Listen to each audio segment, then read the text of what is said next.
Alright, so hello class, this is ARH 304, History of Architecture 4.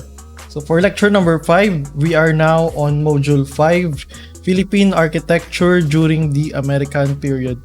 So for American colonial architecture, so colonial infrastructure were built to facilitate different ventures, especially on public health and sanitation. So kung ang Spaniards, nag-focus sila sa churches and civic buildings, ang Amerika naman is nag-focus sila in developing the public health and sanitation sa Philippines. So they also have improvements in construction. So gindala sang mga Americans ang new types of construction there is Philippines. And then there is the emergence of Filipino architects. And the last one is the local adaptation of the international Art Deco style. So we will be discussing about Art Deco style as we go on our lesson. So for foreign style and influences, there are three, which is the Colonial Revival Mission, then the Neoclassicism, and the last one is the City Beautiful movement.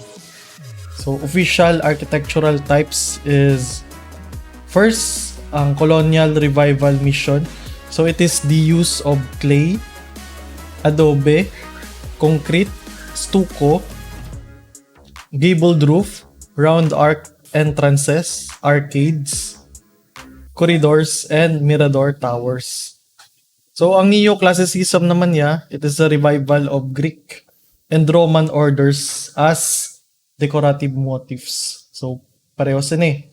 It is Neoclassicism. Kaya makita nyo ang Roman orders nga ara sa front sang ato nga building. So makita nyo ni sa mga usually sa mga government buildings and asa subong ga-exist sila. So this is the capital of Pangasinan. So next is the Philippine General Hospital in Manila, which is designed by William Parsons, who is an American architect. So for urban planning, propose ideas of organized, comprehensive urban planning based on the principles of the City Beautiful movement. So this is the plan based on the principle of City Beautiful movement. Okay, so this is the proposed plans for the development of Manila and Baguio by Daniel Burnham. Also, the Americans helped to the improvements in sanitation. So they introduced the cubeta and the sanitary barrio and the chalet. So ang cubeta, also known as the pail system, is a way of introducing the concept of toilet among the dwellers of the Bahay Kubo. So as you can notice, sa aton nga past lessons, ang parts sa aton nga Bahay Kubo wala sang toilet. So during the American period, pag in-introduce ang toilet and bath. So public toilets, sheds were also installed in congested NIPA districts. Kay kundi pag abot sang mga Spaniards, ang bahay na bato may ara na siya sang bathroom and latrina or toilet. Most sang mga Filipinos are still dwelling in bahay kubo. So naging accessible lang para sa mga ordinary Filipino ang kubeta pag abot sang mga Americans. Kay gin-introduce nila ang pail system. Kag ang concept of toilet sheds nga ginbutang nila sa mga NIPA districts or sa mga barangays nga wala sang toilet. So a latrine system was also developed for remote areas. So the sanitary barrio, it is a neighborhood concept. So NIPA houses built on highly regulated blocks or subdivided lots. So, ginasubdivide na sila in between lots, may ara sa mga streets. So, built-in system of surface drainage, public latrines, public bathhouses and laundry, and public water hydrants which are free of charge. So this picture shows the plan and perspective of a sanitary barrio. Nakabutang pa dire, the cost of constructing a sanitary barrio block as here shown is approximately 1,600 or 69 pesos and 57 centavos per house for concrete drainage canal, not including the road construction. Houses may be erected as per plan 9 to 16. Okay. So, muna yung itsura sang plans nila sa una. It is made by the Bureau of Health for the Philippine Islands. Then that chalet, it is defined as the healthy housing alternative. So it is also a tropical feature of vernacular buildings combined with hygienic structural principles and modern materials that gave premium to light, ventilation, and drainage. So it is also constructed of wood and ferrocement. And then steps leading to a veranda, floor to ceiling, partition, bedroom, living, dining room, kitchen, and toilet and bath. So the improvements in construction, so importing American architecture and building technology. So ang new materials and system niya, ang use of steel frame skeleton construction, reinforced concrete, so diri na gin-introduce ang reinforced concrete or the ferro-concrete, and concrete hollow blocks. So the truss system, truss bars were placed within concrete molds of 4 floor slabs and beams. So the production of prefabricated components and precast concrete ornaments. And it is also the adoption of standardized plans and modularized system for building types. So amo na nga makita mo nga bisan din nga parts ng Pilipinas, ang mga public school is ang ilang facade is similar ang mga designs because it is the standardization of plans nga ginobra sa mga Americans during the American colonialization. So muna nga palareho ang mga itsura nila.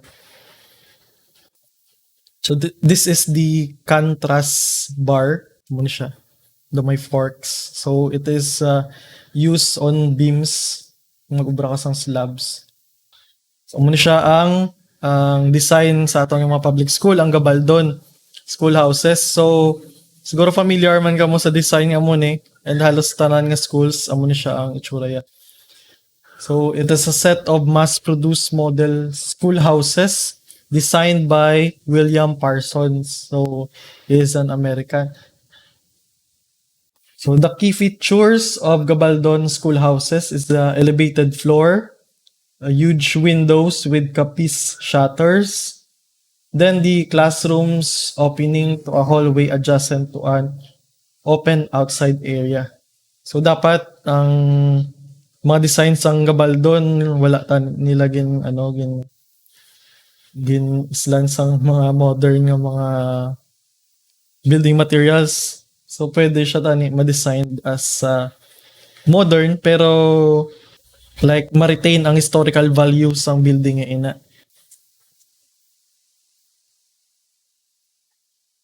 So the next picture is the City Hall of Davao.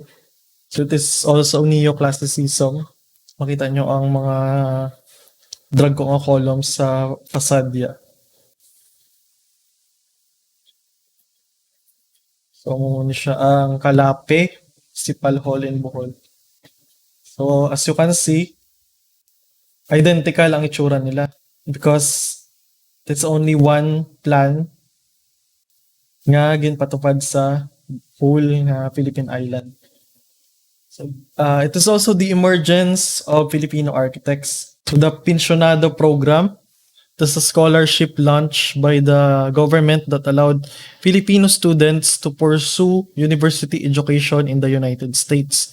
So the first generation of architects are Carlos Barreto, si Antonio Toledo, Tomas Mapua, who is the founder of Mapua, ang Ano siya gani ang sa Manila.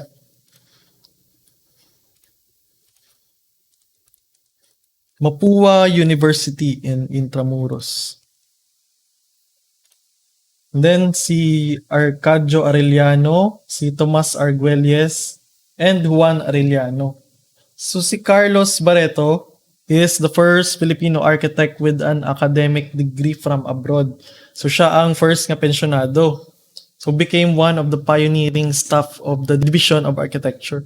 So after niya graduate, ginabsorb siya dayon sa mga Americans para maging staff sa Division of Architecture. So next is si Antonio Toledo. So gin-design niya ang Manila City Hall. So muna siya ang hambal nila nga ang floor plan niya is shape ya daw coffin. So si Antonio Toledo na siya nag-design. Then he also designed the Department of Tourism building. Then the Leyte Capitol building, regarded as the master of neoclassic style. So he is also among the first architect educators kaya nagtudlo siya after. And then next is Tomas Mapua. So first registered architect in the Philippines. So sang time niya ni Carlos Barreto and Antonio Toledo. So wala pa sila na register, wala pa gin-establish ang roster of architects in the Philippines. So ang first gid nga nag-register is si Tomas Mapua. So ang iya na PRC ID is 0001. So established the Mapua Institute of Technology in 1925. So it is the first architectural school in the Philippines. So and then he also designed the De La Salle University main building. So siya ang De La Salle University main building. The next is si Arcadio Arellano. So he designed the Gota de Leche building in Manila. Then he is also the first Filipino to be employed by the Americans as one of their architectural advisor. So si si Carlos Barreto, staff lang siya. So subong naman niya si Arcadio Arellano is the first Filipino employed as their architectural advisors. Then he also pioneered in the establishment of an architectural and surveying office in the country. The next is si Tomas Arguelles. So he designed the Hickox building. Ang Hickox building is one of the major department stores in the period. So he advocated the enforcement of Building Code of Manila. Si Tomas Arguelles. The next is si Juan Arellano. So he designed the Metropolitan Museum in Manila, which is in Art Deco style. So pirme nyo na siya guro makita kung nakapamanila ka mo ang Metropolitan Museum. So that is Art Deco style. So he also promoted the shift of photo-modern, Art Deco, and streamline modern and nativist pace of Philippine architecture. So National Museum, so it is a formerly legislative building in Manila. Then the Post Office building. So, proceed kita sa next generation of architects. Andres Luna de San Pedro, then si Pablo Antonio, si Fernando Oconfo, and then si Juan Nakpil. So, for Andres Luna de San Pedro, he designed the Regina building in Manila. Then he also designed the Crystal Arcade in Manila, which is Manila's most modern building before the end of World War II. So it is on Art Deco style. So muna siya ang itsura sa Crystal Arcade. Then he also introduced new architectural forms in the Philippines by incorporating modern and exotic design motifs through the grammar of Art Deco. Then the next is Pablo Antonio. So he designed the FEU main building, which is also in Art Deco style. So nag-design niya man ang Ideal Theater and the Galaxy Theater. So he is considered as the national artist for architecture. His buildings were characterized by clean lines, plain surfaces, and bold rectangular masses. So he has also become the president of the Philippine Institute of Architects, or PIA. Next is Fernando Oconfo. So he designed the Manila Cathedral, which is in Neo-Romanist design. So he designed with straightforward simplicity, synthesizing traditional design with Art Deco ornaments. So he also co-founded the UST, School of Fine Arts and Architecture in 1930. So he also designed the UST Central Seminary Building. So muna siya. Then the next is Juan Nakpil. So he designed the Gonzales Hall in UP Diliman, main library.